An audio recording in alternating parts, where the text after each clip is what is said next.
Bonsoir à toutes et à tous, nous sommes le vendredi 21 juin 2024. Il est 18h, c'est l'heure du journal tout en images préparé par la rédaction. Voici les titres. À Chamonix, le peloton de gendarmerie de haute montagne change de visage. Le nouveau commandant du PGHM a officiellement été investi de sa nouvelle fonction ce jeudi. Un moment fort et symbolique, nous le verrons. Comptant parmi les leaders mondiaux du transport par câble, le groupe MND fêtait ce jeudi les 20 ans de son entreprise. Une occasion particulière marquée par la présentation de la nouvelle gamme de porteurs qui se veut plus écologique.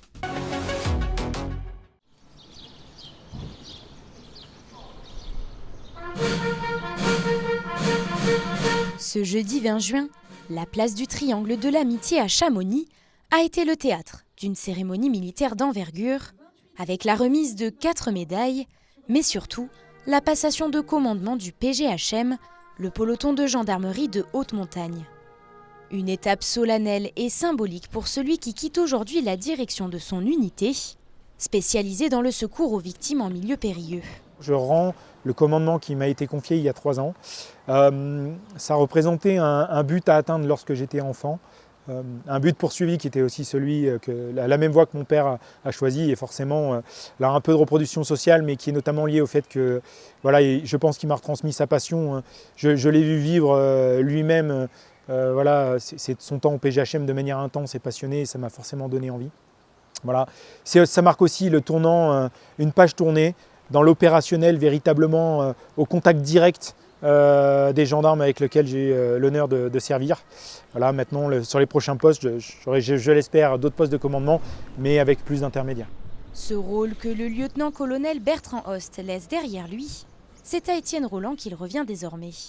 Actuel commandant du PGHM d'Annecy, le chef d'escadron a déjà hâte d'endosser cette nouvelle casquette sur le massif du Mont-Blanc, avec l'ambition de s'inscrire dans les pas de son prédécesseur. On a des projets qui sont en cours pour un peu aménager, rénover l'espace des locaux du PGHM. Et puis ensuite, il va falloir évidemment consolider surtout notre approche dans le cadre des secours d'ampleur qui pourront avoir lieu. Je pense qu'on est très attendu sur notre capacité à réagir dans les situations les plus extrêmes. Et là, ça va être notre rôle, et mon rôle en particulier, de réussir à anticiper un petit peu ces situations pour réussir à répondre présent le jour J. La prise de fonction officialisée, c'est au centre des congrès Le Majestic que la cérémonie s'est poursuivie, ponctuée de plusieurs discours en l'honneur des 2 membres du PGHM. Mais ce n'est qu'à partir du 10 juillet prochain que le nouveau commandant Étienne Roland prendra son poste.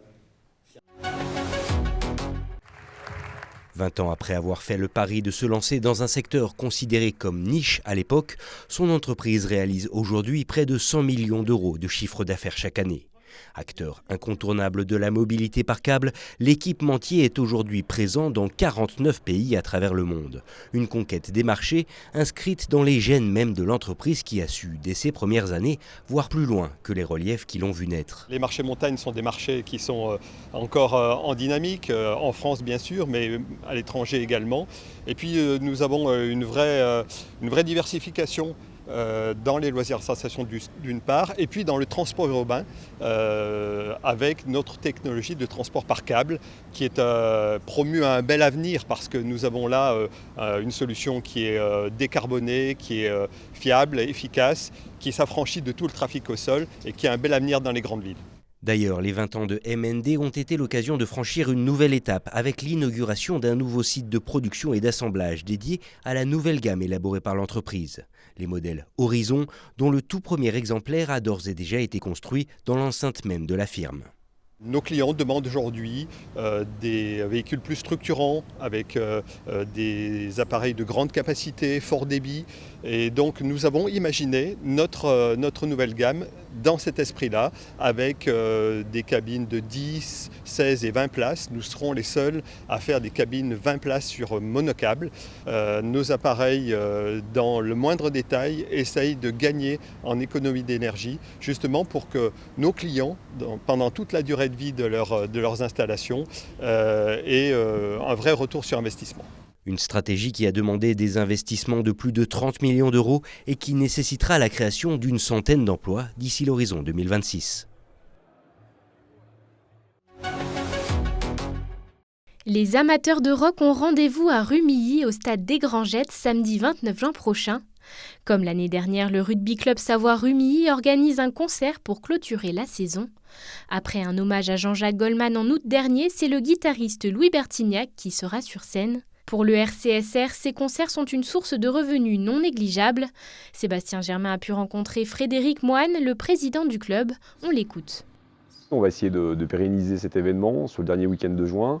Et donc cette année, la tête d'affiche, c'est Bertignac, mais des premières parties également avec Vania Sky, qui est un groupe de rock plutôt très sympa, et Marie Cooper qui fera un solo guitare avant Louis Bertignac. Il y a une vraie fierté d'organiser cet événement, faire parler du club et rassembler autour du club plus largement que le simple domaine sportif. Il y a un aspect économique aussi, parce que globalement, l'idée, c'est aussi d'arriver à générer des revenus. Et puis tout ce qui est fait au sein du club, c'est dans la volonté de fédérer, de rassembler. Et autour de la musique, c'est plutôt sympa. Louis Bertignac, l'idée, c'est de trouver un artiste qui fédère dans l'esprit du rugby, plutôt intergénérationnel. Et donc Louis Bertignac, c'est un peu le lien entre le passé et aujourd'hui, puisqu'il a sorti un nouvel album, tout récent pour ses 70 ans. Mais c'est aussi des reprises de téléphone, et c'est aussi beaucoup de reprises des standards, et donc plus largement que Téléphone ou Louis Bertignac. Et moi, je l'avais vu sur le paquet il y a une dizaine d'années, c'était juste fabuleux, avec sa communion avec le public, c'était vraiment top, quoi. Donc le choix de l'artiste est super important. Aujourd'hui, on voit que le contexte économique est très compliqué, le financement du sport de façon générale, au-delà du rugby, est très compliqué. On voit un certain nombre de clubs qui sont en difficulté financière, et donc il faut trouver des façons de générer des revenus autres que par le simple prisme sportif. Finalement, on a assez peu de matchs à la maison, sur une saison, c'est 11 ou 12 matchs à la maison, donc c'est peu pour générer des recettes. Et il faut toujours essayer d'innover, trouver des solutions, trouver des façons de faire rentrer de l'argent au sein des clubs. Et je le redis, surtout aujourd'hui, dans un contexte économique qui est plutôt complexe. Le FC Annecy a annoncé ce jeudi la signature de sa deuxième recrue. Après Axel Drouin, c'est un autre défenseur qui s'est engagé en faveur des Reds. Julien Quadio, latéral droit âgé de 24 ans, arrive de Villefranche-Beaujolais en national où il évoluait cette saison. Droitier, il portera le numéro 27. Et puis la Ligue de football professionnel a dévoilé ce vendredi le calendrier de la Ligue 2 pour la saison 2024-2025. Pour la première journée, c'est un déplacement à Dunkerque qui attendra les joueurs de Laurent Guyot le samedi 17 août. Une semaine plus tard, le FCA recevra Martigues, un promu, pour le premier match au Parc des Sports. Une autre date à retenir, le 10 mai 2025 pour la 34e et dernière journée. Annecy recevra Grenoble pour un derby des Alpes déjà très prometteur. C'est la fin de cette édition. Tout de suite, la météo avec Thierry Paulme. Juste après, vous retrouverez notre page spéciale consacrée aux élections législatives 2024.